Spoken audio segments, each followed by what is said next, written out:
Alden Richard, posible nga bang ma-fool kay Catherine Bernardo?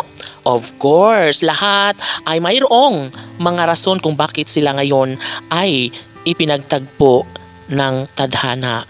Malamang isa ito sa pinakamagandang desisyon na dapat talaga ay mahalin nila ang isa't isa ni Catherine Bernardo at Alden Richard. Dapat talaga napatunayan nila kung anuman ang kanilang tunay na damdamin para sa isa't isa. Maaaring magkaroon ng matinding pagsubok ang kanilang relasyon dahil tao lamang si Catherine Bernardo at Alden Richard, no? Sadyang hindi talaga kaya na takasan ni Alden ang lahat ng mga pagsubok kung sakali man na sila nga ang magiging magkarelasyon ni Catherine Bernardo. Saad ni Alden Richards na hindi siya ganoon kadali nasusuko hanggat kaya niya ay patuloy niyang ipaglalaban ang lahat dahil ito lamang ang kanyang nais na maibahagi sa kanyang lalaking sa kanyang nagmamahal ngayon. No, siguro nga si Alden Richard na ang nakatadhana para kay Catherine Bernardo. At alam ng taong bayan na sobrang in love si Alden Richard kay Catherine Bernardo at posible nga na mafo-fall ng tudo-tudo ang damdamin ni Daniel ni Alden para kay Catherine. Siyempre, lahat ay mayroong hangganan.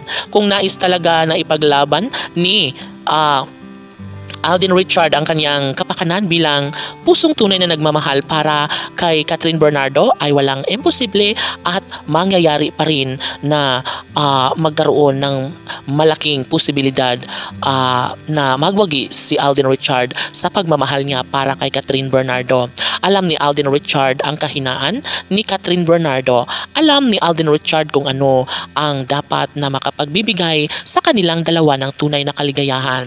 Kinikilig tuloy ang taong bayan ngayon dahil si Alden Richard ay sobra umanong napaghalataan na in love ito kay Catherine Bernardo at hindi rin naman umano pagsisisihan at pagbabawalan ng taong bayan si Alden Richards dahil nais rin nila na matagpuan na rin ni Alden Richard ang babaeng tunay na sa kanya'y magmamahal, no? Tanging si Alden Richard nga umano ang para kay Catherine Bernardo. Siyempre lahat ay posible na mangyayari lalo na ngayon ay sobrang malungkot si Catherine na kailangan niya ng pagmamahal at kalinga na galing kay Alden Richard. Dapat umano ay wag nang magpatumpik-tumpik pa si Alden Richard.